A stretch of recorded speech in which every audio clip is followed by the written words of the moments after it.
Ignition sequence start. 6, 5, 4, 3, 2, 1, 0. All engine running. Liftoff. We have a liftoff. 32 minutes past the hour. Liftoff on Apollo 11.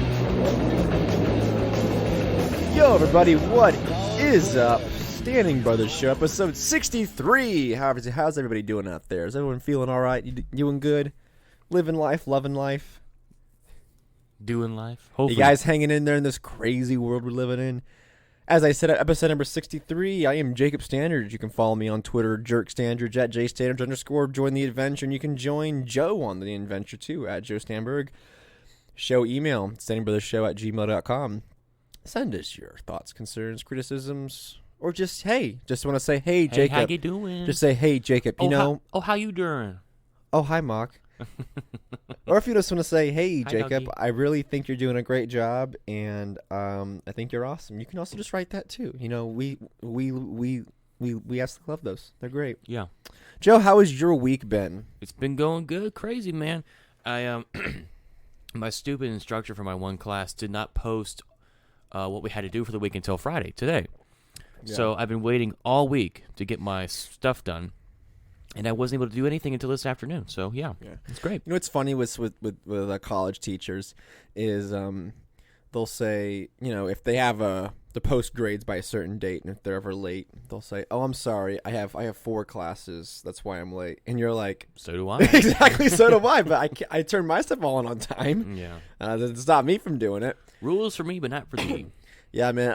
I've had a pretty good week. I really can't complain. I'm doing these dumb little mini masters for school, so I started another one this week. So life has been so basically you have finals where midterms would be, and you have midterms where just your normal classes would be. So mini masters are a little chaotic, to say the least.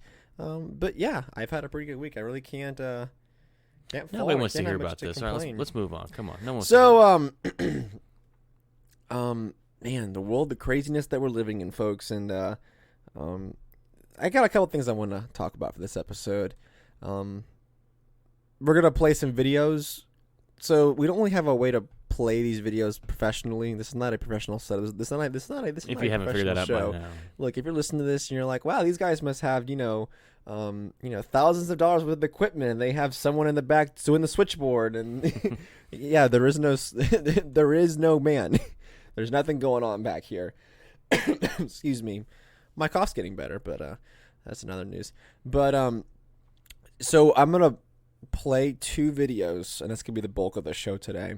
And we're going to comment on them because for those who don't know, our chief executive of America. Donnie. Not Donnie. Oh. Donnie was the good one.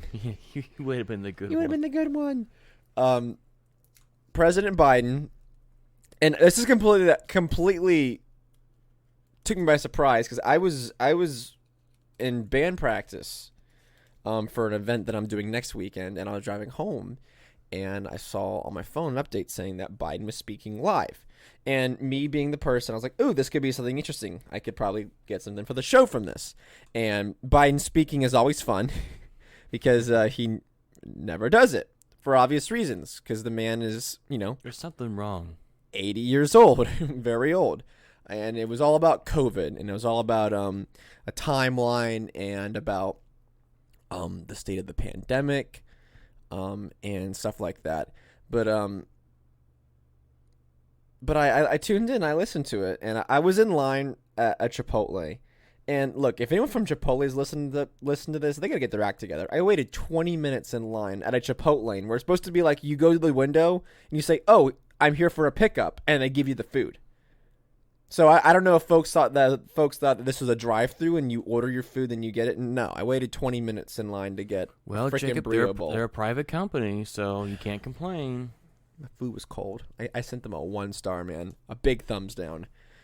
But I listened to Biden's speech, and I was like, ooh, got some things I want to talk about because there's a lot that happened here. A lot of things happened, and A lot of things were said. Statements were made. got a lot of problems with you people, and now you're going to hear about it. So we're going to go ahead, and we're just going to jump right into this. And And then there's like 6 or 7 segments that I want to touch on, and then if you want to interrupt and say something, go for it. We'll pause and we'll just keep rolling with it. Right. We're not playing the entire thing. We're just gonna listen to a couple bits of it. It's like 20 minutes of him just bumbling. Him just going through. So here we go. We're gonna touch on here. Sons and daughters, grandparents, friends, neighbors, young and old. They leave behind loved ones, unable to truly grieve or to heal, even to have a funeral. But I'm also thinking about everyone else who lost this past year to natural causes, by cruel fate of accident or other disease. They too died alone. They too leave behind loved ones. Okay, so first off the bat, Biden's whole first little bit of this speech, that I don't have time to play the whole thing, but he is giving a state of the speech, and he pulls out this card from his little jacket pocket that says that apparently Biden has this card that has a number of all the troops that are in deployment right now. Probably not missiles that are attacking Syria, but nevertheless. Oh. And he has a card that gives him the daily death count of COVID deaths, which he says earlier in this speech that it's like 530,000 or whatever. And now he's talking about how there were other people that died of a natural causes or some other things that happened. Interestingly, he's not going to mention the deaths of despair.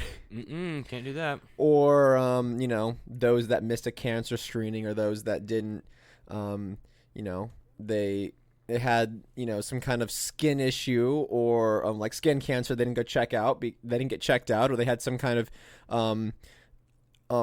issue that was deemed non-essential care. So whatever happens to them years from now because of they didn't get this sort of thing checked out, they don't care. They get a nice little 10-second soundbite of Biden saying this, and then that's everybody else. Yeah, no mention of suicides or the young people that are committing suicide. So you went and committed suicide because your life's been taken away. Biden addressed you in a nice 10-second clip of a 24-minute speech. But not only that, I think there was an article that came out of the UK, or I think it's the Daily Mail, that said that there's supposed to be more untreated cancer deaths in the coming years because they didn't detect the cancer early enough in the stages where they actually can treat it than COVID deaths. So you're going to have more folks dying from treatable cancer that they didn't catch early enough than COVID deaths. So think about that one when it comes to if you're still advocating for these dumb lockdowns. Just keep that in mind. Let that percolate. Yeah. So let's tune back in. Or hurting badly. You've often heard me say before, I talk about the longest walk any parent can make is up a short flight of stairs to his child's bedroom to say, What are you, a hobbit? Sorry, I lost my job. A short flight of stairs? Can't be here anymore. Like my dad told me. A short flight of stairs. What are you, a hobbit? I lost Baggins. I lost my job. Okay. Excuse my cough drop. I'm sorry. I can't. I lost my job. And of course, where's he going with this? Yeah. This is the virus's fault that your dad lost your job, your parent lost your job. It's the virus's fault. Remember,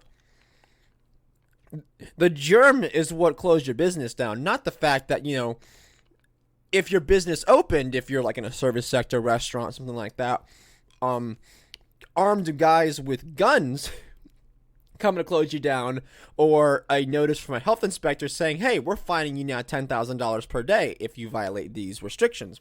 No, it's not that.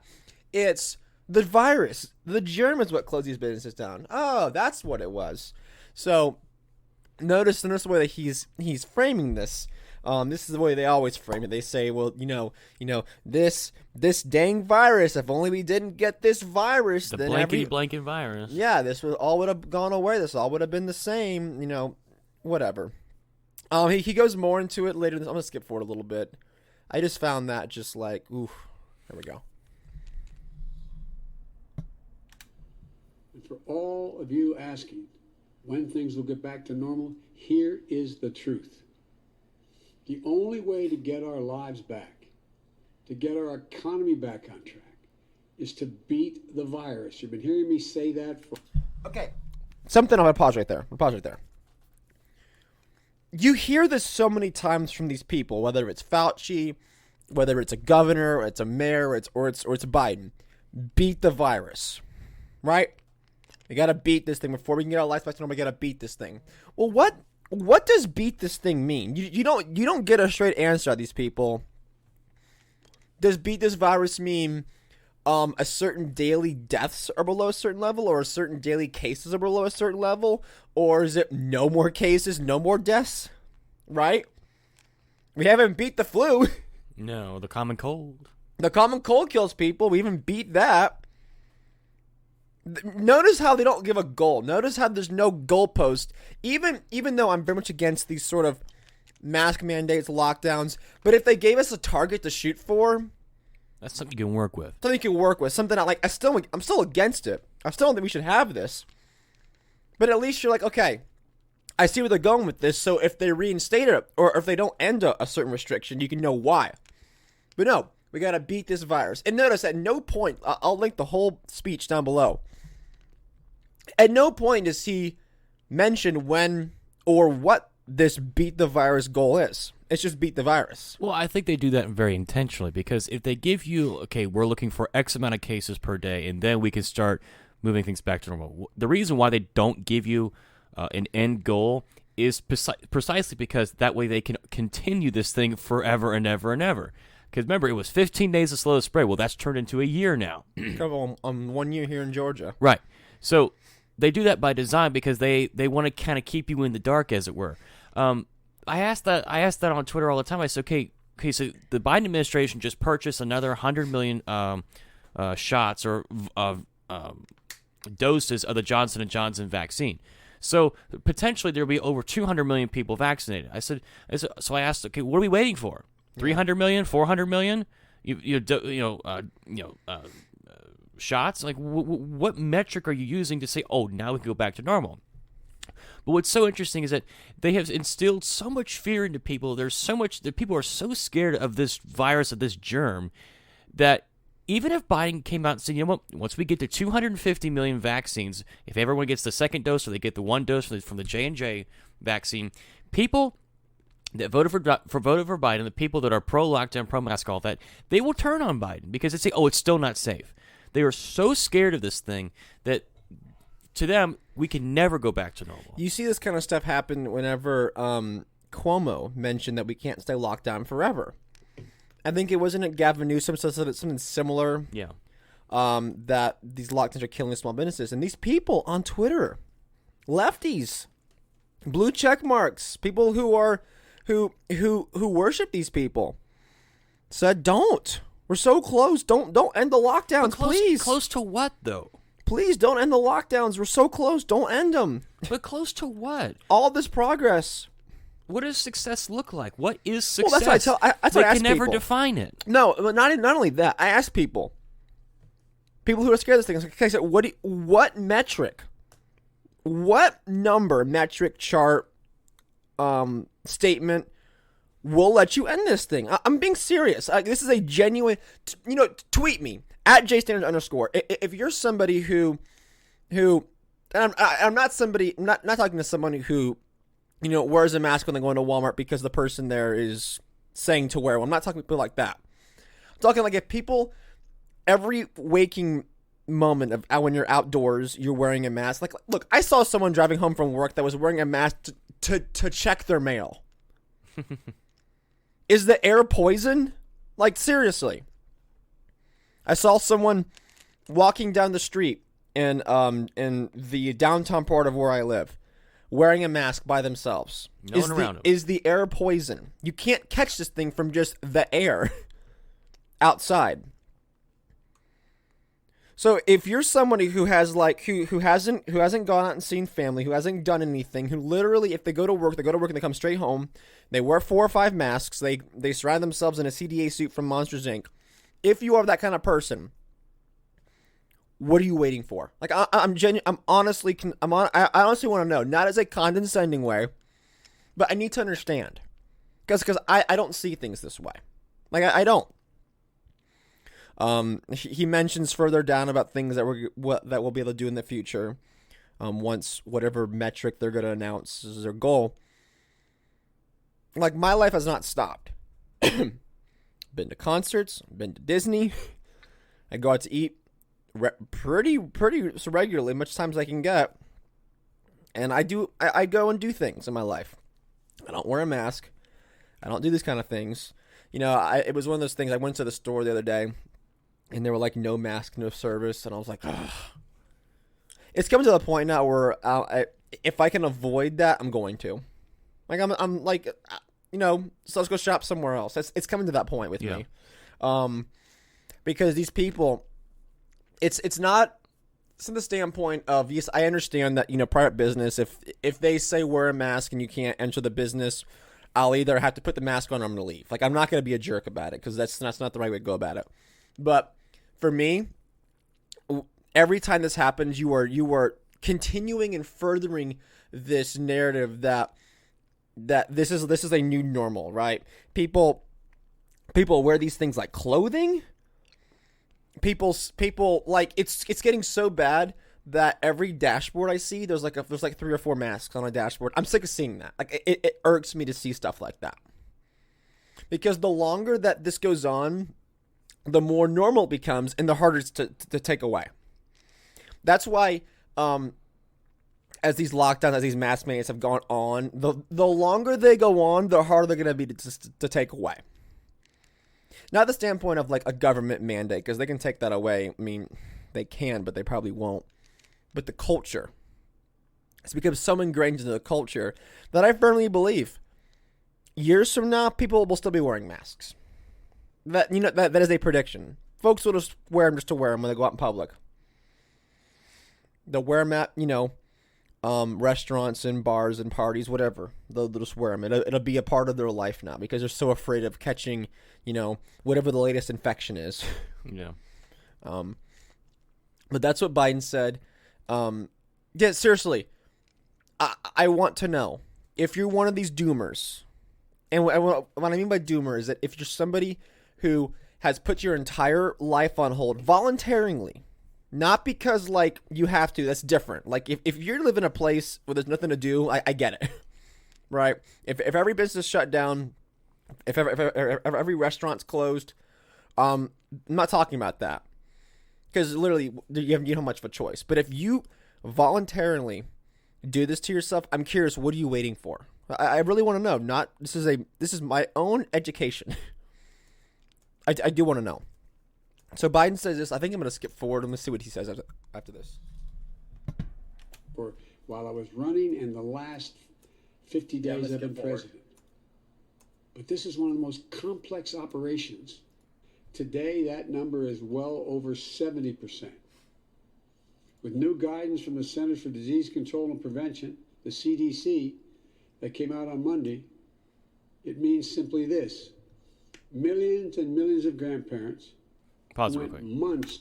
All right, so what he's saying there is that the CDC came out and said if you have gotten the vaccine, you can meet in indoors at limited capacity without a mask on, and they deem it as safe. That's what he's talking about there. Yeah, and before that, he was talking about how I think it's like 70% of people over the age of 70 in this country have gotten both doses of the vaccine. Right. That's what he's talking about. So he's saying that grandparents are now able to meet with their children. Again, if it's someplace that's like, you can't meet with people because it's against the law, like in New York, where they had SWAT raids. If you had to meet people at an apartment building on New Year's Eve or whatever, it's just such a creepy sentiment we're doing right now, where grandparents can't meet their grandkids, even though every scientific metric that's out there shows that kids don't spread this thing. They don't get sick. They don't spread this thing. In fact, I think it was teachers are safer than the average. There's a study that came out that said that teachers are like 3 times safer than the average like food service worker or like service industry worker from actually catching and spreading this thing because kids don't spread this thing. So you have this sentiment now where we're encouraging grandparents and people who, you know, gosh, I mean, Tom Woods talks about this, and he says that if you're, you know, 85 or whatever, you are at the late stages of your life, and you have more years behind you than in front of you, and you have the option where it's like, you know, hey, you got 6 months left to live, but you get to live your life as normal, see your grandkids, go out to eat, whatever, or you have 2 years to live, and you got to live everything through Zoom. So what do you choose? I want to live. What idiot? No one chooses like I want to live through Zoom. Right? There was wasn't there there's a nursing home, or was an assisted living community or something like that in Colorado, that they had these elderly people that were killing themselves because there were fears about locking down again, and they thought, well, if they lock down again, then I'll never get out of here. I will never see my family again. What's the point? What's the point of living? If I'm gonna be a prisoner, You can only watch so much daytime TV. well, if you're someone like, according to what these people are saying, what these idiots are saying in our government, is these elderly people, you know, you can't go out. It's not safe for you. It's not safe for you to see your family. So just live, just to live in a bubble and live as a prisoner of your own home. And some people have. Like, I forget that, because Georgia's a pretty open state, but I forget that some of these places, they haven't left their house in a year. They haven't gone to a restaurant. They haven't gone into a movie. They haven't done anything for a year. Like, I consider myself very lucky to live in a state that fortunately has been one of the more lenient ones when it comes to stuff like this. But I mean, gosh, like to not be able to do anything like that, there's no wonder the depression and the suicide rate is the way it is. And what are we teaching, and what is the culture doing to people to fear your own family? Like it is one thing to, when I see out in public, like if I go to Walmart, I don't wear a mask, people treat me differently. Fine, whatever. I don't really care. Right? You are not my concern right now. If you're so worried about me, stay 6 feet apart. Like, seriously. But like your own family, to treat your own family as if they have this plague, right? Like, it's sickening. It's gross. There was a picture I saw on Twitter, and I retweeted it, and it was you saw it. It was like this like plexiglass shield, and it had like gloves sticking out of it, and it was a product. I don't know if it was real or not. It probably wasn't, but like it was the idea that it could exist, and it was a way that you could play with your kids, and it would block any sort of droplets that came from your kid or from you to your kid. And I'm like, I don't want to live in this world. Nope. Like, I don't want to live in this world where this is something that is even conceived. That you got parents who, by the guidelines of their state and their health departments, are quarantining and locking their children in their rooms for 2 weeks because they're afraid about getting a germ. Like, I don't want to live in this world. I don't want to live in a world where I showed another video of it was a collection of photos of preschool and like first and second grade kids, and it looks like something out of an apocalypse where they're all wearing masks. There's one photo of a classroom. It's a class photo, and they're all wearing face shields. And I'm like, I hate this. I don't want to live in this world. If you're forcing a toddler to wear a face mask or to wear a face shield, and you're forcing them to live in these plexiglass bubbles, I don't know how that's not child abuse. Not physical abuse, but psychological abuse. That you are going to teach this child to be afraid of its surroundings to the point where it's like, oh, you know, if your student next to you takes their mask off, well, they might kill you. Well, I think, how does that not damage the psyche of a child? I think in a way it's more, not so much physical, but it's mental abuse. Yes, that's what it is. That you're going to make people scared just to see other people's faces. Like, there's people that I know that won't go to a restaurant, won't go to an outdoor event, whatever it is, unless everyone's wearing a mask. It's like why do you want to live that way? If you get sick, you can get over it. The survival rate is over 99%. You're going to be fine. Yes, COVID sucks. No, I don't want anyone to get it, but like, come on. At some point you just got to accept the risks in life. But I think we should move on. All right. What does he say? He says Without being able to hug their grandkids. All right, we're gonna move on to because we are. Here we go. In the coming weeks, we will issue further guidance on what you can and cannot do once fully vaccinated to lessen the confusion, to keep people safe, and encourage more people to get vaccinated. And finally, fifth, and maybe most importantly, I promise I will do everything in my power. I will not relent until we beat this virus. So, we're going to tell you what you can and cannot do based on whether or not you've been vaccinated. I know they say guidance. I know that they say, whatever these fancy terms are. Recommendations, right? But do you know who follows all these recommendations? The normies. Yeah, the normies. The corporate America, the people who own these giant corporations who will say, have you been even those Christian ones?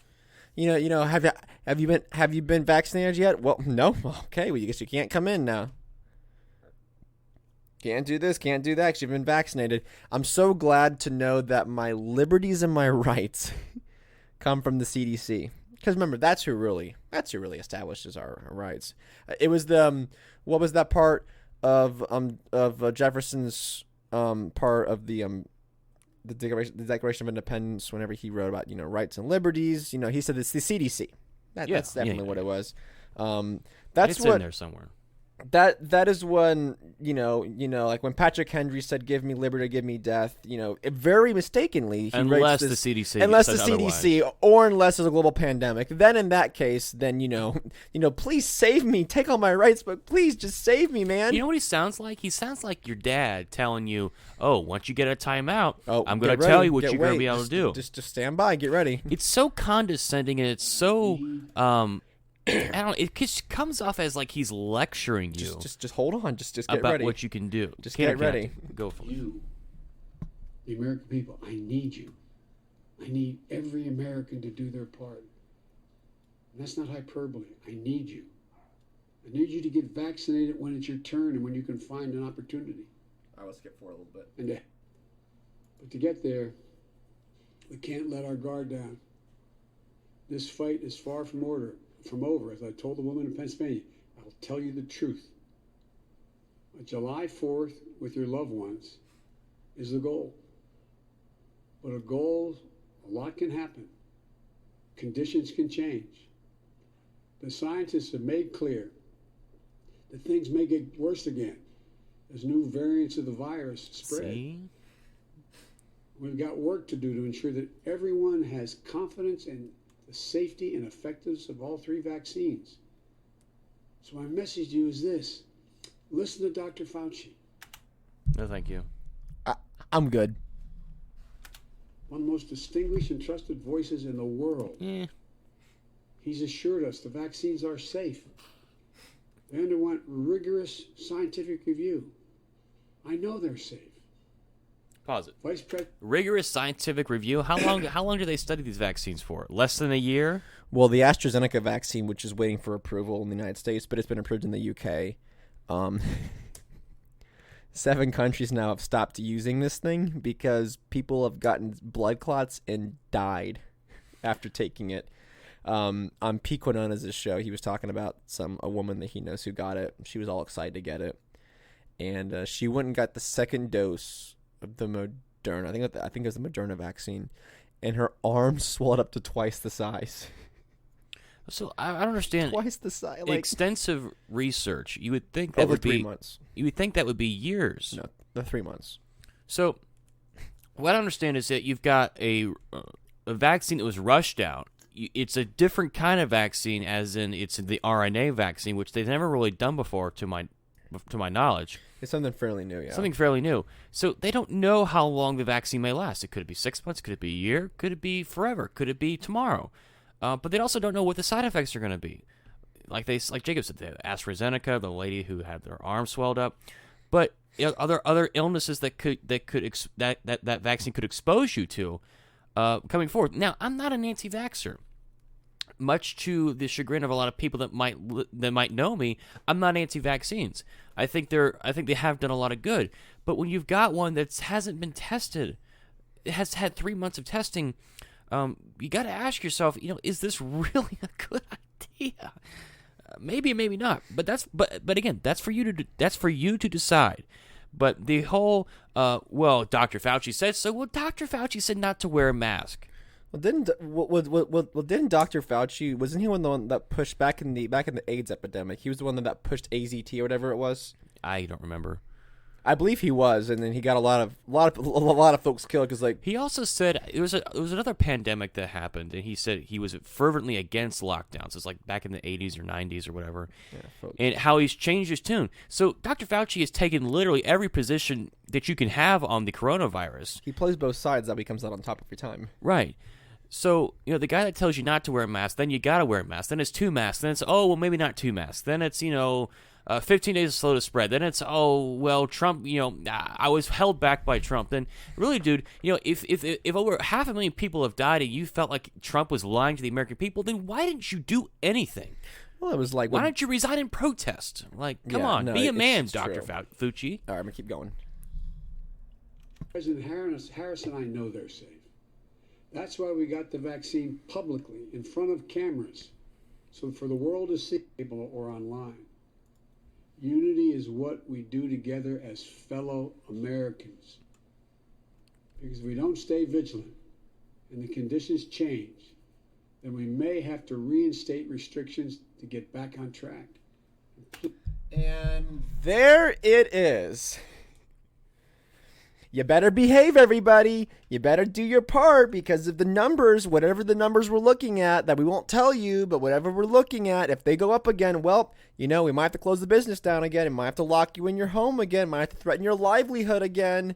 You better behave, Joe. That's right. You better not go outside. You better wear your mask. If you don't wear your mask, well, we might just take everything away from you again. Even though the people they hail as the experts, the patron saints of coronavirus response, the people at the WHO have said that you should not use lockdowns as a primary resource or primary strategy to combat the coronavirus. So you're going to go against the advice of your own experts. That literally makes no sense. So that just tells me yet again is that this is not really about the science, it's about safety. It's about control. It's about manipulation. It's about putting you in your place. But trust us. We're the experts. Shut up, you little peon. Just do what we tell you. I found this extremely condescending. Not for many people, not in the sense you may think it will be. But put yourself in a business right now. Let's say a small restaurant, and you luckily made it through this. Not talking like a fast food joint or like one of these chain restaurants like a Longhorn Olive Garden. They're different, like a small mom and pop hole in the wall place. And you miraculously survived this. And then you hear Biden say, "Well, you better behave, or else I'll lock you down again. I'll close your business down again. I'll do it." How do you not go, who are you to say, who the crap are you to say what I can and cannot do with my small business? Where's the outrage of this from just the everyday people to say, no, we did this. We closed our business to flatten the curve. It's been a year now, dude. You need to give us our lives back. It's over. The game is up. Lockdowns don't work. There's multiple articles of this. I'll be happy to send the articles to anybody who wants to see them. They don't work. The mask mandates don't work. There's no evidence to suggest that anything that this man is suggesting has any practical effects or works against this virus. Nothing works. So who are you to say, no, look, we tried your game, right? Every American locked down for those 2 weeks. They didn't go do anything unless they absolutely had to. They closed their business. We gave you guys a year. You stole a year from our lives. It is over. It is time for us to take our lives back and to roll the dice with whatever it is, because we can't do this anymore. If you look at the situation, not just the pandemic, the deaths of despair, the psychological damage, the mental damage, the depression, it's over, dude.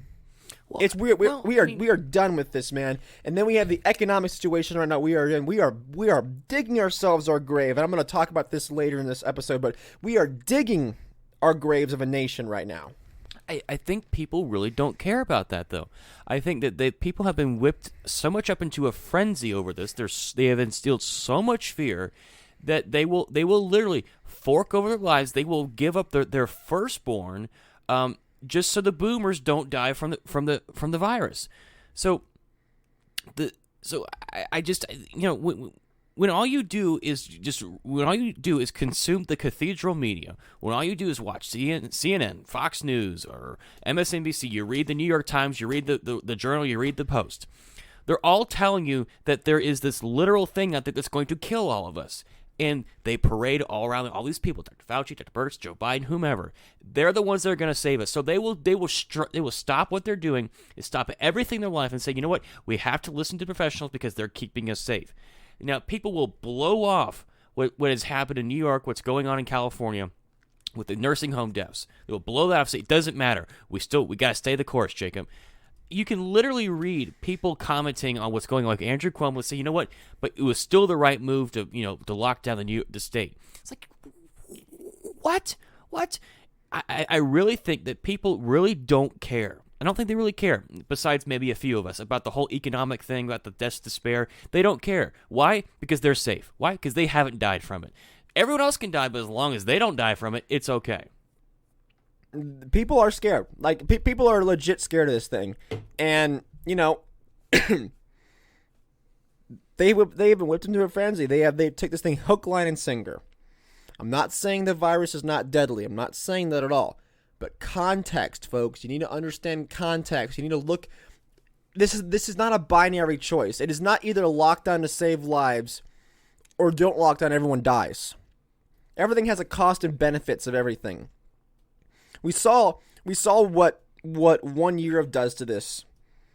Does to the economy, does to people's mental health, does to the development of children. How are children who are just now becoming aware of their surroundings good enough develop correctly because of this? Right. He mentions later on in this that he says that the whole goal is to be able to go back to normal, to normal, I'm putting air quotes here, by the 4th of July. And how we can celebrate with people's how we can celebrate with friends and family in small gatherings, not large gatherings. Buddy, I had a pretty large gathering last year. I plan to do it again this year. I don't really care what this minister says about my 4th of July. Thomas Massey said it best. He said, if you're waiting for permission from the chief executive to celebrate Independence Day with your family, you clearly don't understand or grasp the concept of independence. Yeah, 100% true. So that was Biden, man. Well, I mean, I got very creepy vibes from that whole speech. My initial reaction to it was like, okay, we've heard all this crap before. Like, Yeah. You listen to the whole speech, we've heard all this before. It's the same, campaign talking points. Second thought was, open defiance. Screw you, Biden. Like, I'm living my life. I haven't worn a mask in a store since before the summer of last year. I don't give a flip anymore. I don't care. If people give me a nasty look, I say, get a life. I don't care. And I think everyone should be doing that. If you own a business and they're knocking at your door for not enforcing or abiding by the rules, flip them the bird, say, get the F out of my store, move on with your life. And I can't stand all these companies, like these major corporations, all these fast food joints that are still perpetrating this nonsense about social distancing in stores. They won't reopen their dining rooms. I'm sick of it. I'm tired of it. The game's up. We know you can do it safely, and I'm so sick and tired of seeing plexiglass in between booths. I'm so tired of it. I'm sick of it. I'm done with it. You know what drives me crazy is when you go through the drive-thru at places, you can't physically touch the money. You can't, like if someone hands you something, you can't physically touch it, but you can have your hands all in the container that they hand your food through or the money through. That's perfectly okay, but you can't physically touch another person, even though 3 or 4 other people have already touched the crap you're putting in your mouth.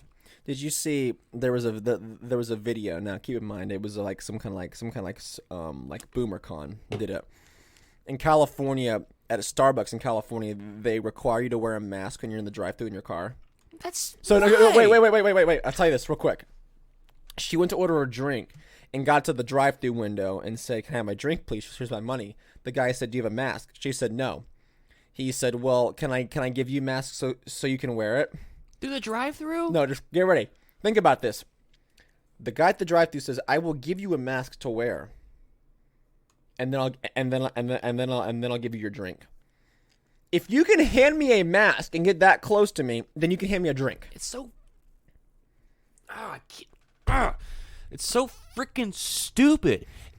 Tell me how that makes any flipping difference. How does that? Where is the science in that? Like, I'm gonna tell you right now.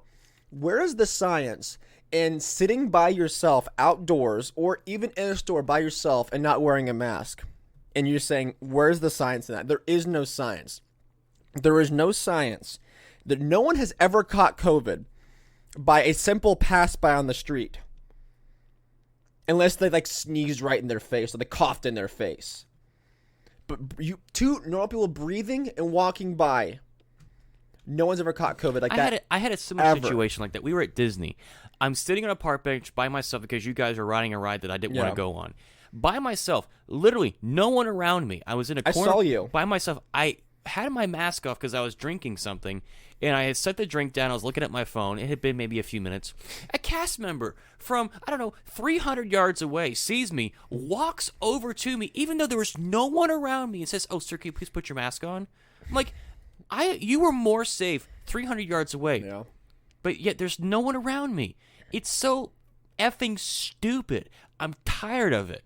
But anyway, let's I'm done with Biden. Yeah, so Alex Berenson had a good take on it. He said, "The more I think about last night's speech, the more late Soviet it seems. A weary old man offering orders disguised as promises to his subjects who are either so pathetically frightened they'll do whatever he says or too cynical to care."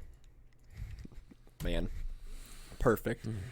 So those of you who don't know, Biden just signed the latest package. It's called the Save America, the Rescue America package, or whatever it's called.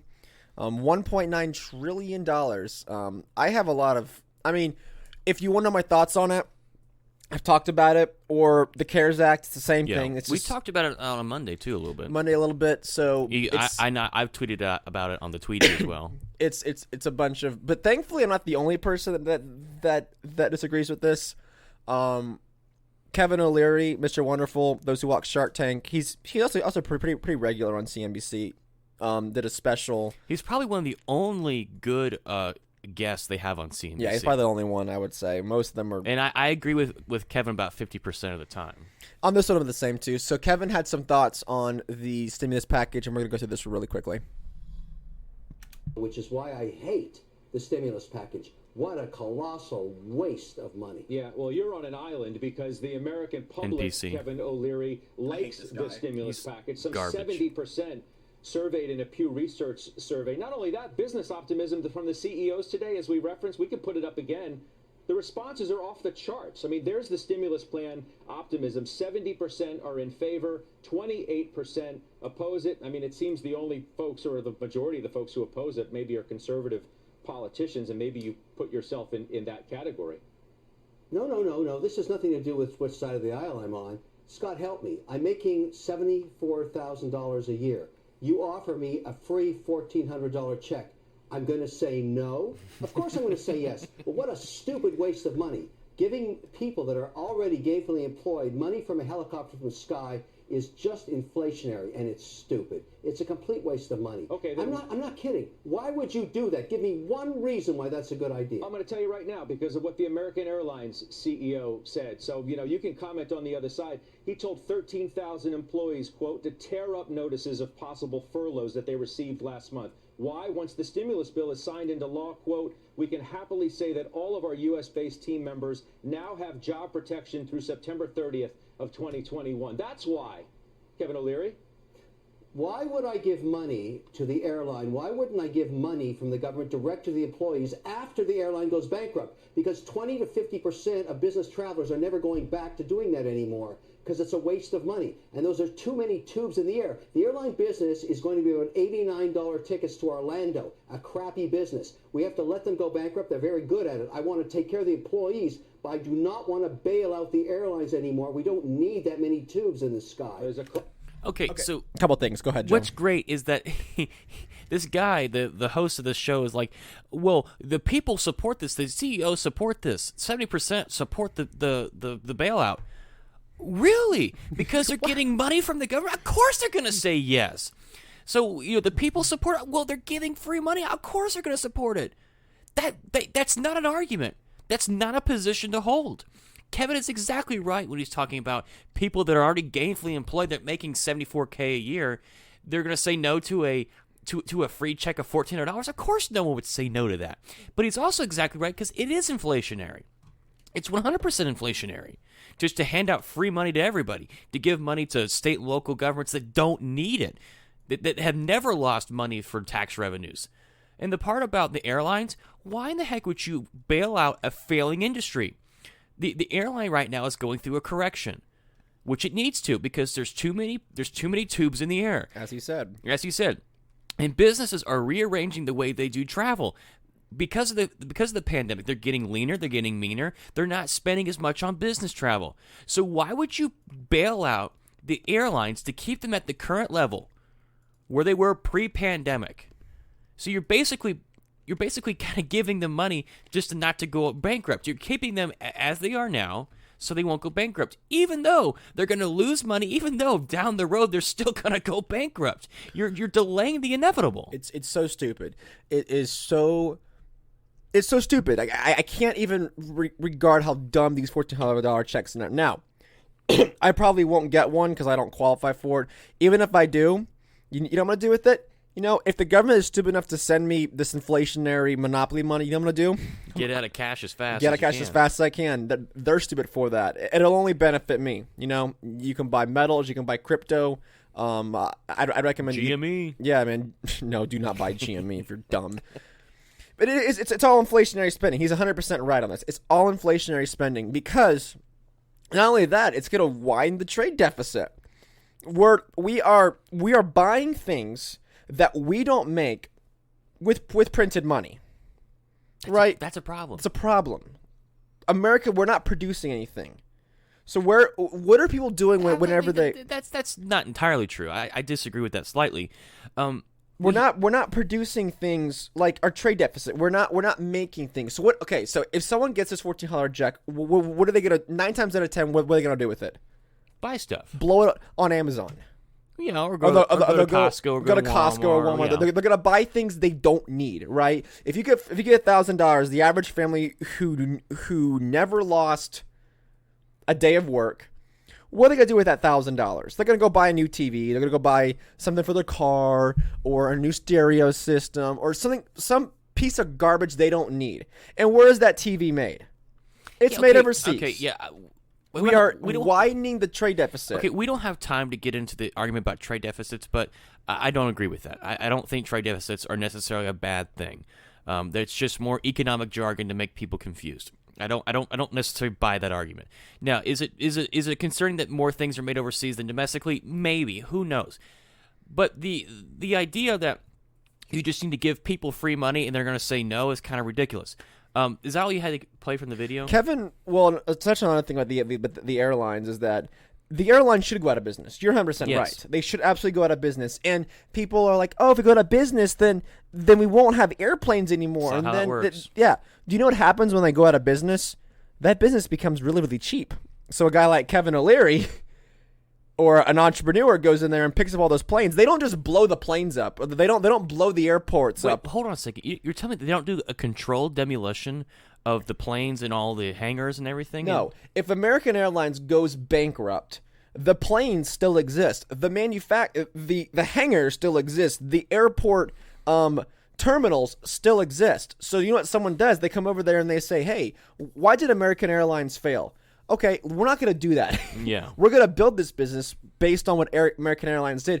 But by bailing out American Airlines, you're going to further their problems. And I say, hey, You're continuing the bad behavior. Why should we change? The government's just going to come bail us out. That's why so many people are buying these stocks of these airlines, because they know that they're not going to go out of business. Because of course they're not going to go out of business. It's the same reason why everyone freaked out about bailing out the banks, because they're continuing to engage in wild speculation. Yeah, that's what I had to say about Kevin. He's 100% right. He does favor, giving money to certain places, which I don't. But on this point, he's 100% right. And the 70% of adults agreeing with this is a non-argument. That's not a position you can hold. If you say, "Hey, here's a $1,000 check," do you agree with this? Do you have to be retarded to figure that out? That's completely skewed one way. That's all I had from Kevin. Okay. That was a good point. Also later in that interview, he was talking with this lady from Slate, and she was like, well, Jerome Powell and Janet Yellen says there's no risk for inflation right now, and Kevin's like, did you not see the 10-year Treasury all-time high up almost 2% over the last month? Today it was up big as well. He said that is how you measure inflation, and it's going up. And then you shared something with me about how if the 10-year Treasury hits 2%, there could be a 20% correction in the NASDAQ. Yeah, is that right? Yeah, so there's a thing I read on CNBC that said that if the 10-year hits 2%, which it's very close, it's at 1.6. It's at right now 1.62, 1.63. Yeah, so if it hits 2%, and that's different from like years past, whenever interest rates were pretty normal back in, they were normalized, decades ago. Now they're completely skewed. They're completely messed up. So a 2% Treasury yield now is way different than it was years ago. If the 10-year bond hits 2%, which is very close at, you could see a 20% drop in some of these tech stocks, because tech relies more on the forward earnings of the future, because you're paying a premium for the stock now, meaning that you're basically betting on them making revenue in the future. And also a lot of these tech stocks rely on people. Like, nobody buys an Apple phone with cash. They have to lease the thing out, right? And they need interest rates to be low to lease these things out. Same thing with like Tesla and other companies. No one's buying these things off of cash. So if interest rates are going up and inflation's going up, then these things get more expensive, and the money that these companies bring in is worth less in the future. So it's very, very bad. Look, you gotta watch that 10-year Treasury. You gotta watch it. It's climbing, and when it climbs, it means that people are dumping and people are selling them. They have to raise the interest rate of the Treasury to attract people to buy it, because the price of the Treasury is falling. And that's how the government affords to operate. To pay its debts. Yes, so as the higher it goes, that's why the Fed has been so aggressive in trying to keep that thing low. That's why they keep buying up all these dumped treasuries to try to normalize the interest rate. But that's very scary. So that's really all I had, unless you had anything else you wanted to talk about and mention. I got to talk about one thing that's depressing, one thing that's kind of exciting, but I love libertarianism. I love the idea. I love the ideology. I love the people that are in it. But every now and then we kind of get to these crossroads where we have to debate the most literally stupidest things. And last night, and I guess the day before, Austin Peterson, who is a good guy, holds the position that the nuking of Japan was justified. Now, I'm not going to get into that argument. That's not what I'm here for. But lots of people in the libertarian, anarchists or whatever don't think it was justified, and they have all kinds of reasons for it. But people, Austin and all these other people, feel the need to debate this on Twitter. Never mind the fact that Biden just signed a $2 trillion stimulus plan, but we got to talk about this. And then you have people like Scott Horton saying, well, I never really liked, Austin Peterson in the first place. Like, stop. Can we just stop this? Like, this is so stupid. The mudslinging, the going back and forth over something that literally does not matter. No one looks to a candidate saying, would he support bombing Japan again? That's never been a question that anyone's ever asked. Never asked. So stop debating this. It's stupid. Okay, it literally doesn't matter anymore. If you want to have a debate, a year from now and talk about it when the coronavirus hopefully is over, fine, whatever. but this is not this is not a pressing issue. Nobody cares. So stop it. Get some help. Not only that, but Austin Peterson is definitely one of the good guys. He's not a bad guy. No. So Austin Peterson and he definitely leans more towards like the GOP side of the libertarian. I still think that he is a libertarian, but I think that he leans more towards a libertarian conservative side of someone like who's another guy that I would think that would lean more towards that side, like I lost the name. There's something in my head. I lost their name, but there's a few people out there who identify as like a libertarian, like conservative, Like a Justin Amash. Maybe. Or like a Thomas Massey. Yeah. A Thomas Massey Maybe or around that a sort of Hannah stuff. Cox or someone like that. Mike Lee. Yeah, Mike Lee. Someone like that who would lean more towards a libertarian conservative who blend both sides. Does that make sense? Yeah. But Austin Peterson is one of the good guys. He's one of the guys that if it came between me and the state, I would lock arms with him and I would go. He's someone like that. I look at it like this. In 2016, he was the best choice that they had for the LP to run for Canada. He was light years better than Gary Johnson and that freaking idiot Bill Weld. And he was better than whatever the heck they did in 2020. Like I still don't know what that was with Joe Jorgensen, because that was a complete train wreck. He was the best choice they had in the last 2 election cycles to run somebody, but they chose to go with that tongue sticking out moron. Aleppo. If only supported. Yeah. Dick Cheney, Joe. Yeah. So yeah, I'm so done with this crap. But yeah, I definitely pick and choose your battles, and that unfortunately that is the autistic side of most libertarians. Yeah. They have to win every battle and be the smartest person. But I will say this: the best Twitter response in the mudslinger is Bob Murphy, 100%. He's a funny guy, man. If you're not following him and the way he goes at people, it's hilarious. So yeah, I have one more thing I want to talk about. I don't usually do like music reviews on this channel. Well, on the old podcast, I did a couple of reviews of some albums. But here recently, two bands that I listened to released two records. One pretty good, one not so much. So starting out with the pretty good, Architects. Some metalcore band, super awesome technical guitars and drums, awesome guys. Sam Carter, probably the best, I would say the most rounded vocalist right now in the metal scene. Guy can sing, guy can scream, guy can do super high gain vocals. It sounds like he's singing and screaming at the same time, which is really impressive. I'd say it's like it's him and Winston McCall as far as like newer guys in the metal scene. Not some of the older veterans guys, but Guy is awesome. Their new album, For Those Who Wish to Exist, is incredible. If you like that kind of music, go check it out. It's a little more towards, it's a little more of an evolution of some of their older albums, like A Holy Hell or like All the Gods Have Abandoned Us.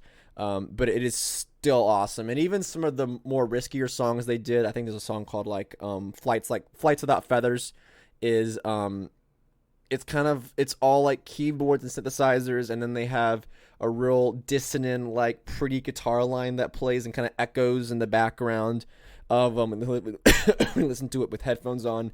But still heavy, man. Still the album will still break your neck. So that's how I'm looking forward to listening to a metal album. Ooh, break your neck. Yeah, man, gotta break that neck. The other band, A Day to Remember, released their album called You're Welcome. I really wanted to like this one. And my first listen through, I was like, okay, it's not too bad. I just can't get on board with this one, man. I don't know what in the world they're doing. I don't know what this is. The songs are so aimless. They're cringy. And not from like, obviously they have this one song where they're trying to sound like country. And they're trying to sing like the song is written like a country song as far as the lyrically. And they have this one song where Jeremy's trying to sound like not only R&B, but he's trying to sound like almost like a trap singer. It is not. It's just so cringy, man. And then like some of the lyrics, like, guys, you guys are like 40 something with kids now. You can't be singing this kind of stuff anymore. Like, it's just not. There's a song where they brag about how much money they have, and then there's a song called Only Money, when they're saying that life's not all about money. It's like you contradict yourself on the same album. If I had to just, like, if you like A Day to Remember, there's like a few songs in here you might enjoy, but overall the album is extremely forgettable. A huge disappointment. I do not recommend it under any circumstances. Architects, I do recommend. Go check that one out. If you like their man, it's a slap in the face. Like, it is a punch into your jaw as far as how intense it is. But Yeah, I've never been a fan of Day to Remember. I've never really liked their music. Well, not saying that they're bad or anything. It's just not my bag. it just feels very just directionless. Like, it just feels like I don't know what they're going for. I just didn't get it. I don't understand it. Architects is a perfect evolution of the last two albums moving forward. I love it. This song, Impermanence, with Winston McCall. Winston does this breakdown, and it is amazing. It is so good. The two best vocalists, in my opinion, right now in metal on one track. What more do you need? For those who wish to exist, if I gotta get a rating, 8 out of 10. Pretty good. I'd recommend it. A Day to Remember, I said a 6 at first. Now I'm down to like a 4. The more I listen to it, I'm kind of done with it. But yeah, that's all I gotta say, man. All right. So we'll see you folks on Monday with the new episode of this show. You can follow me on Twitter at jstandard_. Join the Adventure Jerk Standards. You can follow Joe at Joe Stamberg. We're pretty active over there, writing some hot takes, writing some wonderful things, and some beautiful information for all those like to see it. All right, folks, that's it. We'll see you guys Monday. Peace. Tranquility Base here. The Eagle has landed. Roger, plane. Tranquility, we copy you on the ground. You got a bunch of guys about to turn blue. We're breathing again. Thanks a lot.